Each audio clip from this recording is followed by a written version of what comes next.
तो इस पार्ट में हम लोग क्वेश्चन नंबर 50 से 53 तक देखेंगे।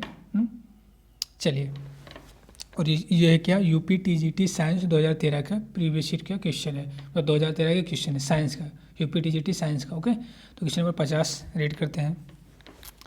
एक लटकते कालीन को डंडे से पीटने पर उसमें धूल के कणों का बाहर निकलना, यह प्रक्रिया उपयुक्त उदाहरण है। मतलब अब एक कालीन कालीन मतलब होता है ना, वो जो कालीन होती है, मतलब एक सिंपल सा है कंबल, कंबल को डंडे से पीटो तो कंबल से निकलती क्या है, धूल निकलती है। तो किस नियम, मतलब न्यूटन के कौन सा नियम फॉलो होता है कि, या न्यूटन के किस नियम का एग्जाम्पल है? तो न्यूटन का फर्स्ट नियम जिसको बोलते हैं गैलीलियो लॉ, या लॉ ऑफ द इनर्शिया बोलते हैं इसको, गैलीलियो लॉ। तो उसका एग्जाम्पल है कि आप किसी कंबल को डंडे से पीटोगे तो उसमें से धूल का जो कण होता है वो बाहर निकलता है। तो न्यूटन गति का प्रथम नियम का एग्जाम्पल है, तो न्यूटन गति के प्रथम नियम का ये उदाहरण हो जाएगा। तो 50 का ए करेक्ट हो जाएगा। ऐसे जब कोई घोड़ा, मतलब राइडर जो होते हैं, जो हॉर्स राइडर होते हैं, तो जब घोड़ा अचानक दौड़ता है तो जो राइडर होता है, उसमें जो घोड़ा दौड़ाने वाला होता है वो किधर की तरफ गिरता है, पीछे की तरफ गिरता है, बैक फॉल होता है। तो वो भी न्यूटन गति के प्रथम नियम के ही द्वारा होता है, न्यूटन गति का प्रथम नियम ही है वो। ओके, तो ये कुछ एग्जाम्पल आप थोड़ा सा ध्यान दीजिएगा।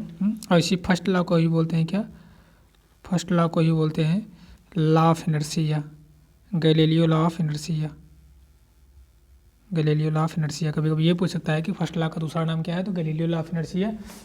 इसमें बोला यह गया था कि जब तक आप किसी बॉडी या किसी ऑब्जेक्ट पर बाहर से एक्सटर्नल फोर्स, मतलब बाहर से बल नहीं लगाओगे, तब तक वो ऑब्जेक्ट या वो बॉडी अपना स्टेट चेंज नहीं करेगा। मतलब रेस्ट में है तो रेस्ट में ही रहेगा, 9th या 10th में पढ़ाया गया हुआ बल, ठीक है।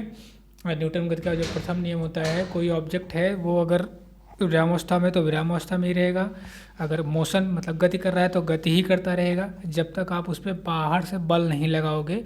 यही न्यूटन गति का प्रथम नियम था, या law of Galileo law of inertia था। ओके, और एग्जाम्पल कुछ याद रखना, जैसे कंबल को पीटोगे डंडे से तो उसमें से धूल के कण निकलेंगे। हॉर्स राइडर जब अचानक हॉर्स जब दौड़ता है तो हॉर्स राइडर पीछे की तरफ क्या होता है, फॉल ऑफ हो जाता है, मतलब गिरता नहीं है लेकिन एक बार पीछे की तरफ झुकता है। अगर सही से, अगर नहीं हॉर्स राइडर सही से हॉर्स नहीं चलाना जानता तो पक्का ही गिर जाएगा वो। ओके, तो ये सब चीज़ें एग्जाम्पल थोड़ा ध्यान देना चाहिए।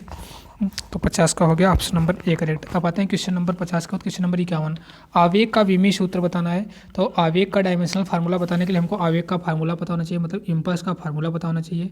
चलिए इम्पल्स का फार्मूला देखते हैं यहाँ पे। ओके, चल रहा है।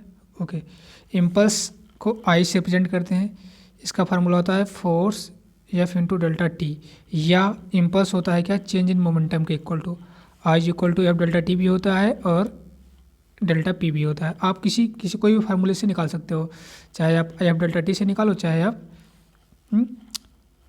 एफ डेल्टा पी से निकालो। तो चलो पहले एफ डेल्टा टी से निकालते हैं। डायमेंशन, फोर्स की डायमेंशन क्या होती है, फोर्स की डायमेंशन होती है फोर्स एफ एम में होता है, फोर्स एफ बराबर एम में होता है ना, और डेल्टा टी तो रहेगा ही रहेगा। अब बस इसको जो मास का डायमेंशन होता है कैपिटल एम होता है, एक्सेलरेशन का डायमेंशन एल टी के पावर -2 होता है, टाइम का डायमेंशन टी होता है, एक यहाँ से टी कैंसिल हो जाएगा तो बचेगा क्या, एम एल टी पावर के -1, ये हो जाएगा आवेग का डायमेंशन, मतलब इम्पल्स का। और चाहे आप डेल्टा पी से निकाल लीजिए, डेल्टा पी इक्वल टू क्या होता है, एम वी, ठीक है।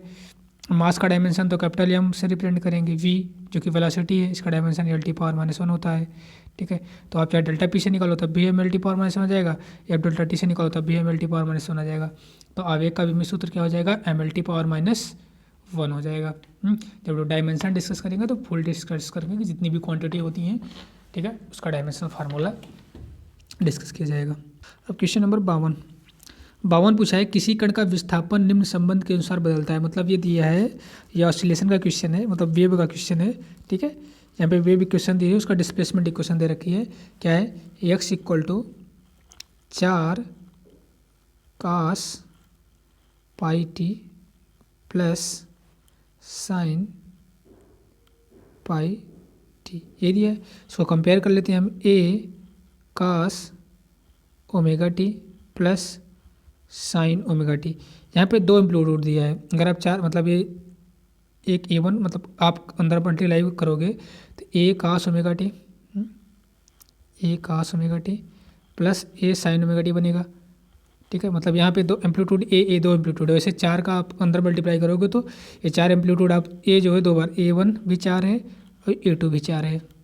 ठीक है, आपको क्या निकालना है, आयाम निकालना ही है। तो कण का आयाम कैसे निकलेगा, ए नेट इक्वल टू हो जाएगा, ए नेट इक्वल टू हो जाएगा under root A1 square plus A2 square.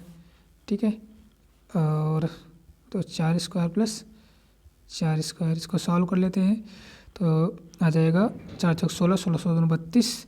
इसको फर्दर सॉल्व करेंगे तो आ जाएगा कितना 4√2, मतलब 4 चौक 16 दूना 32। ठीक है, 4 बाहर आ जाएगा और √2 अंदर ही रह जाएगा, तो 4√2 इसका आंसर हो जाएगा। तो क्वेश्चन नंबर 52 का कौन सा करेक्ट हो जाएगा, ऑप्शन सी वाला 4√2। ठीक है, 52 का सी ऑप्शन करेक्ट हो जाएगा। चलो last question, question number 53 mole concept से 1 लीटर में किसी गैस का एसटीपी पर कितने अणु होते हैं। तो वॉल्यूम दिया है एसटीपी पे, वॉल्यूम एसटीपी पे दे रखा है कितना 1 लीटर। पूछा है कि अणु बताना है, गैस के अणु। ठीक है, मतलब नंबर ऑफ मॉलिक्यूल बताने हैं। गुड, हमको पता है मोल इज इक्वल टू क्या होता है, मोल इज इक्वल टू, यहाँ पे वैसे 3 फार्मूले होते हैं बेसिक। एक तो वेट बटा मॉलिक्यूलर वेट होता है, दूसरा volume at STP upon 22.4 litre, मतलब वॉल्यूम एट एसटीपी बटा में 22.4 लीटर। तीसरा फार्मूला होता है नंबर ऑफ मॉलिक्यूल बटा अवागाद्रो नंबर, और यहाँ पे अवागाद्रो नंबर का मान होता है 6.02 6.02 इंटू 10⁻23, मतलब 6.02 गुणा 23। यहाँ पे हमको 2 फार्मूले यूज करने, एक तो नंबर ऑफ मॉलिक्यूल वाला, दूसरा वॉल्यूम वाला, मतलब वॉल्यूम एट एसटीपी वाला। चलिए देखते हैं, मोल इज इक्वल टू, एक होता है फार्मूला वॉल्यूम एट एसटीपी, स्टीपी मतलब स्टैंडर्ड टेम्परेचर प्रेशर अपान 22.4 लीटर। एक फार्मूला होता है number of molecule upon Avogadro number, मतलब 6.02 इंटू 10⁻23। एक और होता है वेट बटा मॉलिक्यूलर वेट, बट यहाँ उसका काम नहीं है, तो इसको अप्लाई करते हैं। ठीक, वॉल्यूम कितना दिया है एसटीपी पे 1 लीटर, 1 लीटर हो गया, बटे में 22.4 लीटर, ये तो फार्मूला का ही पार्ट है 22.4 लीटर। ठीक है, equal to number of molecule हमको निकालना ही है, तो इसको यहाँ से रिप्रेजेंट कर देते हैं 6.02 गुणा 23। इसको क्रॉस मल्टीप्लाई कर देंगे तो यानी इक्वल टू क्या आ जाएगा, यानी इक्वल टू आ जाएगा 6.02 गुणा 10⁻23 अपान 22.4 लीटर। इसको काट सॉल्व किया जाएगा तो कितना आ जाएगा, आई थिंक इसको सॉल्व करेंगे तो इसको कट किया जाए तो क्या आ जाएगा, कट करते हैं, देखो 2 से कट हो जाए, 2 3 6 3.01, अगर पावर उससे छोड़ दो 11.2। ठीक, और मतलब 3 पॉइंट समथिंग करके आएगा, देखिए ऑप्शन में 3 पॉइंट समथिंग, नहीं 3 पॉइंट समथिंग के नीचे, मतलब 2.7 में या तो ए वाला होगा ऑप्शन या तो सी वाला ऑप्शन होगा, क्योंकि आप इसको काटोगे अगर, चलो इसको राउंड अप कर देते हैं, यानी हो जाएगा 3/11, यही होगा। अगर दिखा दे 23 तो रहेगा ही रहेगा, इसको राउंड अप करेंगे तो 0.3 आएगा, 11×33, तो यही मतलब 3 के करीब, यानी 3 गुणा दिखाते 22, तो 3 के करीब ऑप्शन कौन सा है, या तो 2.7 या तो 0.27, तो 0.27 गुणा दिखाते थे, मतलब ये 0.3 यही है। तो 53 का और कौन सा ऑप्शन सही हो जाएगा, 53 का ऑप्शन नंबर ये करेक्ट हो जाएगा। ओके, एग्जैक्ट नहीं काट सकते, इसको राउंड अप करके काटना पड़ेगा।